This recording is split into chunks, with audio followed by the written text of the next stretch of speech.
Parts of speech number 5. Adverbs and types. Let us discuss adverbs and types. First, we define adverbs. Adverb tells us when, where, and how an action is done, or an action indicates the quality or degree of action. Many adverbs end in ly, but some words which end in ly, such as friendly, are not adverbs. Many words can be both adverbs or adjectives according to their activity in the sentence. Adjectives हमें action के बारे में बताते हैं, काम के बारे में बताते हैं कि एक्शन कब हुआ, किस जगह हुआ, कैसे हुआ, कितनी शिद्दत से हुआ, किस तरीके से हुआ। कुछ ज़्यादातर एडवर्ब्स जो हैं वो एल वाई पे एंड होते हैं, लेकिन बहुत सारे ऐसे अल्फाज भी हैं जो कि एल वाई पे एंड होते हैं लेकिन वो एडजेक्टिव होते हैं, एडवर्ब नहीं होते हैं। मिसाल के तौर पे Robin is always hungry for success. अब रोबन क्या है? हंग्री है। कितना हंग्री है? कब हंग्री होता है? ऑलवेज हंग्री होता है सक्सेस के लिए। I love her very much. मैं उससे प्यार करता हूँ। कितना? Very much. Degree, intensity. He is running fast. वो दौड़ रहा है। कैसे दौड़ रहा है? Fast. Alex works hard. Alex काम करता है। कैसे काम करता है? Hard. He wrote that willingly. उसने लिखा वो अपनी मर्जी से। हमने एडवर्ब की डेफिनेशन भी यही पढ़ी थी कि एडवर्ब बताता है काम कहाँ, कैसे, कब और कितनी शिद्दत से हुआ है।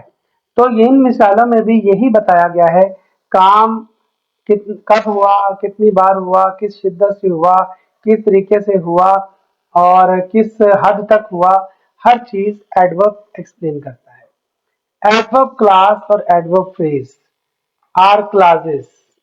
एडवर्ब क्लास और एडवर्ब फ्रेज क्या है, इनके बारे में देखें। And phrases that modify the verb. Adverb clause और एडवर्ब फ्रेज ये वर्ब्स को डिफाइन करते हैं, एडजेक्टिव्स को और दूसरे एडवर्ब्स को भी ये डिफाइन करते हैं। जब भी सेंटेंस में कोई एडवर्ब आता है, पूरा फ्रेज बन के आता है या क्लास बन के आता है, ग्रुप ऑफ वर्ड्स बन के आता है, तब ये डिफाइन कर रहे होते हैं, वर्ब्स को डिफाइन करते हैं, एडजेक्टिव्स को, या खुद अपने आप को डिफाइन करते हैं। ये कैसे डिफाइन करते हैं, इनकी मिसालें देखें नीचे। ही रैन टूवर्ड्स द बस। वो बस की तरफ भागा। ठीक है। अब कब तक भागा? Until he was tired. जब तक वो थक ना गया। जब तक वो थक ना गया। ये एडवर्ब क्लास है। ये एडवर्ब क्लास है क्योंकि ये कब का मीनिंग दे रहा है, कब तक वो भागा। ये एक एडवर्ब क्लास है जो बता रहा है कि वो कब तक भागा। Example number 2, he came carrying his box with two hands. तो ये ही केम, हाउ ही केम, कैसे वो आया। ठीक है। When, where and how action is done.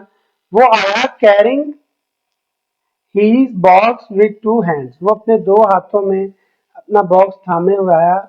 ये है एडवर्ब फ्रेज। ठीक है। एडवर्ब क्लास पूरा सेंटेंस होता है, उसके अंदर सब्जेक्ट भी मौजूद होता है। सब्जेक्ट है, वर्ब है और अब ठीक है, सब्जेक्ट वर्ब दोनों मौजूद होते हैं एडवर्ब क्लास में। एडवर्ब फ्रेज में सब्जेक्ट मौजूद नहीं होता, वर्ब हो सकता है, जैसे carrying. We were panicked without any reason. यहाँ पर एडवर्ब फ्रेज फिर लगा है, वी वर पैनिक्ड। आप पैनिक किए गए, आपको परेशान किया गया, क्यों? Why. Why action is done without any reason. बगैर किसी वजह के हमें पैनिक किया गया। तो उम्मीद है कि आपको एडवर्ब क्लास और एडवर्ब फ्रेज की समझ आई है। एडवर्ब क्लास के अंदर अपना सब्जेक्ट और अपना वर्ब होता है, लेकिन एडवर्ब फ्रेज के अंदर सब्जेक्ट एब्सेंट होता है, वर्ब हो सकता है, ऑब्जेक्ट हो सकता है। Types of adverbs: conjunctive adverbs, sentence adverb, adverbs of time, frequency, adverb of place, direction, adverbs of degree, how much, adverb of manner, how। तो ये इनको वन बाय वन हम डिस्कस करेंगे। आ कंजंक्टिव एडवर्ब क्या है? Connects phrases or independent clauses. It provides transition between idea and shows relationship. Conjunctive adverbs are also called connectors. Conjunctive adverbs जो हैं इनको connectors भी कहा जाता है। ये दो यानी इंडिपेंडेंट क्लासेस को भी मिलाते हैं। इंडिपेंडेंट क्लास क्या होता है ये भी आप समझ लीजिए पहले। इंडिपेंडेंट क्लास वो सेंटेंसेस हैं जो अकेले खड़े हो सकते हैं, जो अकेले अपने मानी देते हैं, जिनको किसी दूसरे और सेंटेंस की जरूरत नहीं पड़ती। और डिपेंडेंट क्लास वो होते हैं जिनको एक्सप्लेन करने के लिए किसी एक और इंडिपेंडेंट क्लास की जरूरत पड़ती है। इसकी मिसाल इफ वाले सेंटेंस हैं, कंडीशनल सेंटेंसेस के अंदर ऐसा होता है। मिसाल है जी, इट रेन लास्ट नाइट। ये एक इंडिपेंडेंट क्लॉज है जो बता रहा है कि लास्ट नाइट जो है वो बारिश हुई। The final match has not been cancel.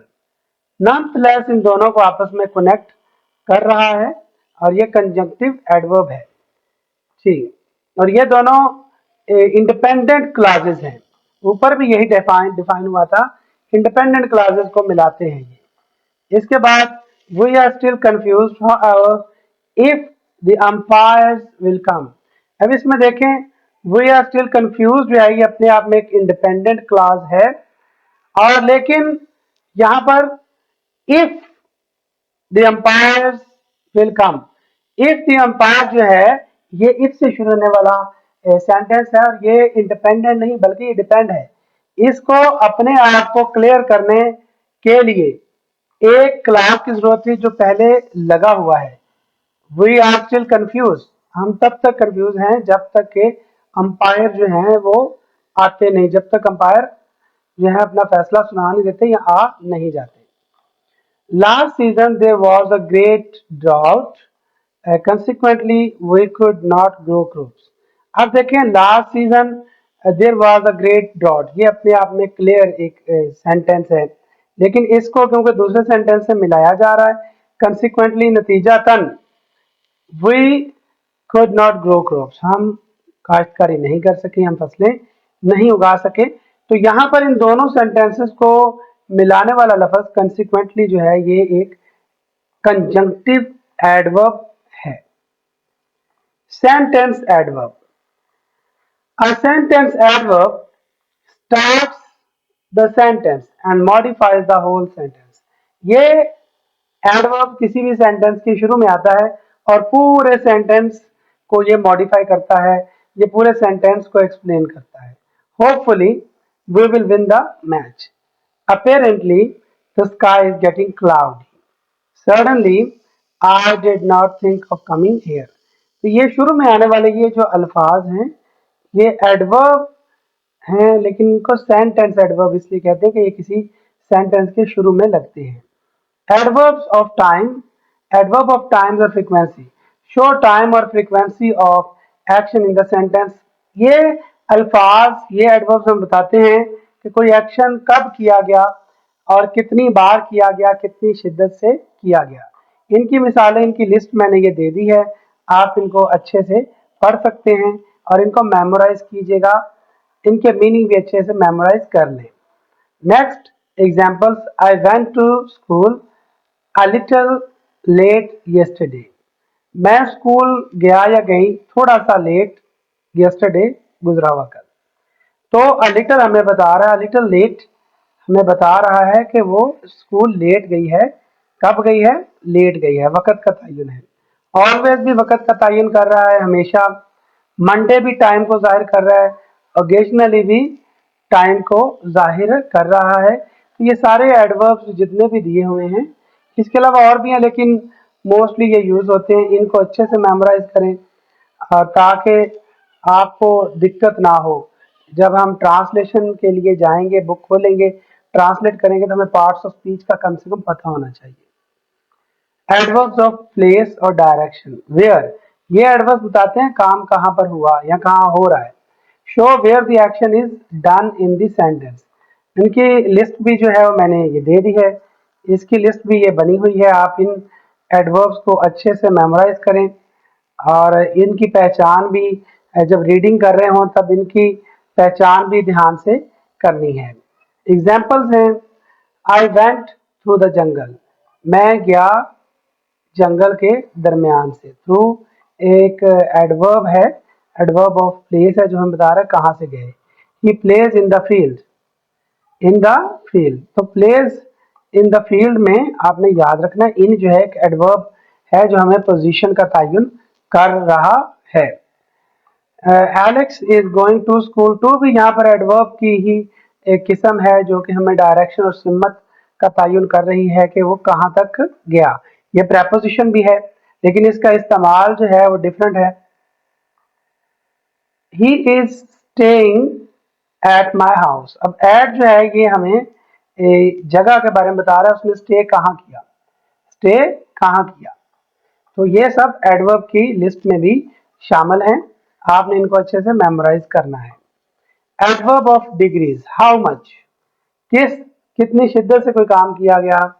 Adverb of degrees shows the level of actions done in the sentences, sentences में जब कोई काम किया जाता है तो किस लेवल पे किया गया, तो पूरा किया गया, आधा किया गया, थोड़ा किया गया, बहुत कम, बहुत ज्यादा कर दिया गया। इन चीजों के मुताल्लिक जो अल्फाज हमें बताएंगे वो एडवर्ब ऑफ डिग्री हैं। कंप्लीटली, काम मुकम्मल किया गया। नियरली, तकरीबन करीब ही था। एंटायरली, मुकम्मल तौर पे। लेस, कम। ये मिल्डली, माइल्डली, बहुत ही सुस्ती के साथ किया गया। मोस्ट, बहुत ज्यादा किया गया। थोरोली, मुकम्मल तौर पे। समवट, किसी हद तक। इस तरह से एक्सेसिवली, एक्सेसिवली, मच एटसेट्रा जो हैं ये सारे के सारे एडवर्ब ऑफ डिग्रीज हैं जो हमें बताते हैं कि काम किस हद तक किया गया है।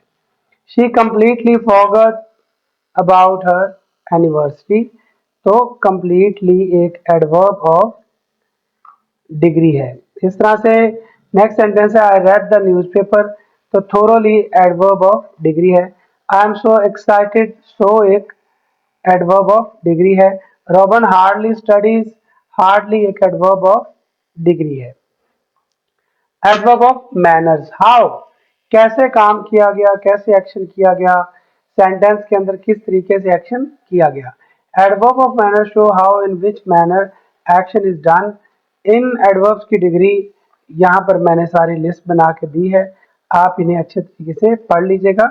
Examples, let us divide the prices equally, equally adverb of manners है। Please handle the camera carefully, carefully adverb of degree है। Milk is, sorry, Mike is walking slowly, Mike कैसे चल रहा है, slowly. He is running fast, वो भाग रहा है, कैसे भाग रहा है, फास्ट। तो अब हमने यहाँ तक एडवर्ब्स के मुतालिक सब कुछ जान लिया है, उसकी टाइप्स के बारे में पढ़ चुके हैं। एडवर्ब्स की पोजीशंस भी होती हैं, ये डिफरेंट पोजीशन पे लगते हैं, हर एक एडवर्ब डिफरेंट पोजीशंस पे इस्तेमाल होते हैं। आइए इनके मुतालिक जानते हैं। एडवर्ब ऑफ मैनर्स, सबसे पहले याद रखें एडजेक्टिव के आखिर पर, एडजेक्टिव के आखिर पर अगर हम एल वाई लगा देते हैं तो ये एडवर्ब ऑफ मैनर्स बन जाता है। जैसे आप कह लें क्लेवर,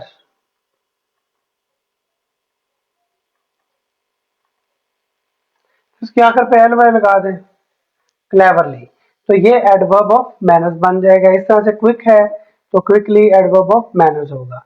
एडवर्ब ऑफ मैनर्स जो है वो ज्यादातर किसी भी सेंटेंस के लास्ट पे आते हैं। आमतौर पे एडवर्ब ऑफ मैनर्स किसी सेंटेंस के लास्ट पे आते हैं। She ate quickly, she quickly ate her dinner and ran out. 99% यही चांसेस हैं कि आप एडवर्ब ऑफ मैनर्स को लास्ट पे तलाश करें। एल वाई की आइडेंटिफिकेशन में ज्यादातर एडवर्ब ऑफ मैनर्स आते हैं।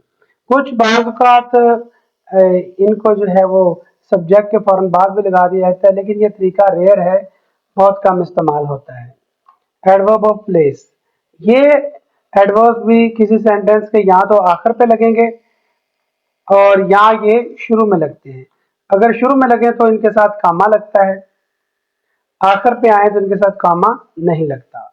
ये बात ध्यान से कर लें। Can you come over here, will be at that table there, here she sat, outside there was a small pond. तो आउटसाइड और हेयर शुरू में आए हैं तो इनके साथ कामा लगेगा, और आखिर में किसी सेंटेंस के आएंगे तो कामा नहीं लगेगा। एडवर्ब ऑफ टाइम, दे ये जो एडवर्ब ऑफ टाइम है ये ज्यादातर या तो शुरू में आते हैं या आखिर पे आते हैं। इनका भी एडवर्ब ऑफ प्लेस की तरह एक ही असूल है। जैसे फर्स्ट सेंटेंस है I am flying to Edinburgh tomorrow. Tomorrow adverb of time है, ये लास्ट पे लगा है। Today I am going to clean the house, तो टुडे जो है एडवर्ब ऑफ टाइम है लेकिन शुरू में लगा हुआ है। Adverb of duration, they usually go in the end. Duration मतलब ये भी टाइम को जाहिर करते हैं। तो I am not staying long, मैं ज्यादा यहाँ नहीं रुकने वाला, मैं यहाँ ज्यादा नहीं रुक रहा। तो लॉन्ग जो है ये एडवर्ब ऑफ ड्यूरेशन है या टाइम है, तो ये भी लास्ट पे आएंगे। एडवर्ब ऑफ फ्रीक्वेंसी, ये सारे एडवर्ब जो हैं ये हमेशा सब्जेक्ट के फौरन बाद लगते हैं, ये सब्जेक्ट के फौरन बाद लगेंगे, और ये प्राइमरी ऑक्सिलरीज और सेकेंडरी ऑक्सिलरी के बाद लगते हैं। अगर तो सेंटेंस के अंदर कोई सेकेंडरी या प्राइमरी ऑक्सिलरी नहीं है, अगर कोई ऐसा एक्शन वर्ब नहीं लगा हुआ, अगर कोई एक्शन वर्ब नहीं लगा हुआ तो फिर ये एक्शन वर्ब ये सब्जेक्ट के फौरन बाद लगेंगे। अगर एक्शन वर्ब लगा है तो ये एक्शन वर्ब से पहले लगेंगे। मिसाल ले लेते हैं, we often have friends to say, तो यहाँ पर ये सब्जेक्ट के फौरन बाद लगा है। I usually get up late on weekends, तो गेट अप एक वर्ब है, इससे यूजुअली पहले लगा हुआ है। इस चीज को आपने नोट करना है। एडवर्ब ऑफ फ्रीक्वेंसी जो है जैसे ऑलवेज,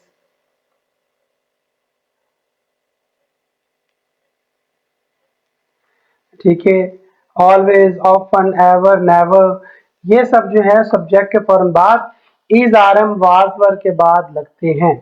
सब्जेक्ट के फौरन बाद अगर सेंटेंस में is are am was were है तो उनके फौरन बाद भी लगते हैं। I could never swim fast, could के बाद नेवर लगा है। अगर कुड ना लगा होता तो फिर ये यहाँ पर पहले ऑलरेडी इसी पोजीशन में रहता और ये कुड यहाँ से रिमूव हो जाता, तो I never swim fast. Sometime she वो अ वुलन हैट, समटाइम जो है ये शुरू में लगा है, ये यहाँ पर भी पुट हो सकता है, कोई मसला नहीं। We do not see them very often, often भी आमतौर पे यहाँ पर ही लगता है, लेकिन क्योंकि डू नॉट लगा हुआ है तो डू नॉट के बाद भी do not very often see them भी लग सकता है, लेकिन आखिर पे भी इसको लगाया जाता है some time. Not, never I could swim, ये तरीकाकार जो है वो गलत होगा। आपको एडवर्ब ऑफ जो डिग्री हैं या ये डिग्री वाले जितने भी एडवर्ब्स होते हैं इनको आपने सब्जेक्ट के फौरन बाद ही मेंशन करना है, लास्ट में ले जाना है तो बहुत रेयर केसेस होते हैं। नेक्स्ट, एडवर्ब ऑफ डिग्री, ये अहम टॉपिक है। बहुत सारे लोग जो हैं वो एडवर्ब ऑफ डिग्री से वाकिफ नहीं हैं, तो आज वो इसके मुतल्लिक भी जान जाएंगे कि एडवर्ब्स ऑफ डिग्री क्या होते हैं। देखें, एडजेक्टिव की 3 डिग्रीज हमने पढ़ी हैं, पॉजिटिव, कंपैरेटिव और सुपरलेटिव। बिल्कुल इसी तरह से एडवर्ब्स की भी डिग्रीज होती हैं, उनके भी 3 डिग्रीज हैं, हमने उनके मुतल्लिक भी पढ़ना है। इसको भी आप अच्छे से ज़हननशी कर लें। तो चलते हैं हम डिग्रीज ऑफ एडवर्ब्स की तरफ। जी, the degrees of adverbs positive, comparative and superlative. Adverbs की भी पॉजिटिव, कंपैरेटिव और सुपरलेटिव डिग्रीज होती हैं, और इन्हें अक्सर जो है सेंटेंसेस के अंदर इस्तेमाल किया जाता है एडवर्ब्स को मॉडिफाई करने के लिए, उनको तब्दील करने के लिए, एक्शन की शिद्दत बताने के लिए। तो पॉजिटिव डिग्री को सबसे पहले डिस्कस करते हैं। पॉजिटिव डिग्री जो है ये, the positive degree is the base form of adverb. Adverb की जो पहली डिग्री है वो पॉजिटिव डिग्री होगी। It is used when there is no comparison, simply describing how an action is occurring. तो ये सिर्फ तब बयान होती है जब सिर्फ बताना हो कि कोई एक्शन कैसे हो रहा है, कोई कंपैरिजन नहीं है। शी सिंग्स ब्यूटीफुली, वो गाना गाती है, वो गाती है बहुत अच्छे तरीके से। Describing how she sings with no comparison to other. इसका मुकाबला किसी दूसरे के साथ नहीं हो रहा, उसके गाने का कोई मुकाबला नहीं हो रहा। एग्जाम्पल नंबर 2 को देखें। ही रन्स फास्ट, तो वो कैसे दौड़ता है? फास्ट, ये पॉजिटिव डिग्री है। No comparison, just describing the speed of his running. Next, comparative degree. Comparative degree is used to compare two actions or qualities, indicating that one is greater, lesser, or more intense than the others. तो ये बताती है कि कौन सा action किससे ज्यादा हुआ, कौन सा एक्शन कम हुआ, कौन सी क्वालिटी कम थी, कौन सी ज्यादा थी। यूसेज एक एग्जांपल से देखें। She sings more beautifully than her sister. अब यहाँ पर वो सिंग्स के बारे में बता रहा है कि वो अपनी बहन से अच्छा गाती है, खूबसूरत गाती है। यहाँ पर सिंगिंग का कंपैरिजन हो रहा है, वर्ब सिंग्स का कंपैरिजन हो रहा है दोनों बहनों के सिंगिंग स्टाइल के दरमियान। He runs faster than his he runs faster than his friend. अब फास्टर जो है ये एक एडवर्ब ऑफ मैनर है। अब यहाँ पर उनके दौड़ने का मुकाबला हो रहा है, दोनों दोस्तों का नहीं बल्कि उनके दौड़ने का मुकाबला हो रहा है दो लोगों के दरमियान। फॉर्मेशन, वही तरीकाकार जो पहले हम बयान करके आए हैं एडजेक्टिव की डिग्रीज बनाने के लिए, यहाँ पर वही अप्लाई होगा। Superlative degree, the superlative degree expresses the highest और the lowest degree of comparison among three और मोर एक्शंस और क्वालिटी। वहां पर एडजेक्टिव्स में हमने नाउन्स की क्वालिटीज जो थी उनका कंपैरिजन किया था, लेकिन एडवर्ब्स की डिग्री जो है ये हमें एक्शंस का मुकाबला करके दिखाती है कि किसका एक्शन सबसे अच्छा था, किसका एक्शन दूसरे से कम था। तो सुपरलेटिव डिग्री दो एक्शंस में से या तीन एक्शंस में से एक एक्शन को या तो बहुत ही सुपरलेटिव करके दिखाएगी या लीस्ट करके दिखाएगी। जैसे she sings the most beautifully of all the contestants, जितने भी कंटेस्टेंट्स हैं उनमें वो सबसे अच्छा गाती है। ठीक है। shows she sings better than everyone else. Example, he runs the fastest in the whole team. वो पूरी टीम में दौड़ता है, फास्टेस्ट दौड़ता है, पूरी टीम में वो फास्टेस्ट दौड़ता है। वो दौड़ता है, कैसे दौड़ता है जी? फास्टेस्ट दौड़ता है, सारी टीम में वो तेज तरीन बच्चा है जो दौड़ता है। तो यहाँ पर एक्शन का कंपैरिजन हो रहा है, क्वालिटीज का कंपैरिजन नहीं हो रहा। फॉर्मेशन बनाने का तरीकाकार वही है, सिर्फ एक फर्क आपने याद रखना है, जो एडवर्ब की डिग्रीज होती हैं उनमें सुपरलेटिव डिग्री के साथ दा लगता है, लेकिन जो एडजेक्टिव की डिग्री होती है उसकी सुपरलेटिव डिग्री के साथ दा आर्टिकल लगता है। याद रखें, एडजेक्टिव की सुपरलेटिव डिग्री के साथ दा आर्टिकल लगता है, जबकि एडवर्ब की सुपरलेटिव डिग्री के साथ दा आर्टिकल नहीं लगता। एक अहम बात यह भी है कि बाज़ औक़ात इतना के जितना के मानी क्रिएट करने के लिए इतना के जितना के मानी क्रिएट करने के लिए हमें एडवर्ब की कंपैरेटिव डिग्री के साथ द आर्टिकल लगाना पड़ता है। उसकी मिसाल मैं आपको दे देता हूं, ये आप इसकी मिसाल ले लें। The higher you go the better it is. इसमें आप गौर करें कि ये जो एग्जाम्पल मैंने लिखी है इसमें आपने ध्यान से देखना है कि द हायर, हायर जो है ये कंपैरेटिव डिग्री है, उसके साथ आर्टिकल दा लगा हुआ है। यू गो, जितना तुम बुलंद जाओगे द बेटर इट इज, उतना अच्छा है। तो इस तरह के सेंटेंसेस, इस तरह के यूजेज जब आते हैं तब एडवर्ब की कंपैरेटिव डिग्री के साथ द आर्टिकल लगता है, वरना कंपैरेटिव डिग्री के अलावा सुपरलेटिव डिग्री में एडवर्ब की सुपरलेटिव डिग्री के साथ किसी किस्म का आर्टिकल नहीं लगता, जबकि एडजेक्टिव की कंपैरेटिव डिग्री के साथ द आर्टिकल नहीं लगता, उसकी सुपरलेटिव डिग्री के साथ द आर्टिकल लगता है। उम्मीद है कि आपको इस बात की अच्छे से समझ आ गई है। अब इस लेसन की समरी को डिस्कस कर लेते हैं। Summary of usages. Positive describes an action और quality without comparison. Positive degree without किसी कंपैरिजन के एक ही एक्शन की को डिफाइन करती है। कंपैरेटिव डिग्री एक ही एक्शन होगा लेकिन दो लोगों का जो एक्शन है उसको कंपेयर करेगी। Superlative degree more than two people, दो से ज्यादा लोगों, दो से ज्यादा जो एक्शंस हैं उनको कंपेयर करेगी कि इन दो से ज्यादा एक्शन जो हुए हैं, दो से ज्यादा जो एक्शन हुए, इनमें से अच्छा कौन सा है, इनमें से बेस्ट कौन सा है। So each degree is used to convey different levels of intensity और comparison in how actions are performed। Her degree अपने लिहाज से मुख्तलिफ इंटेंसिटी को कन्वे करती है कि किस तरीके से कौन सा काम हुआ।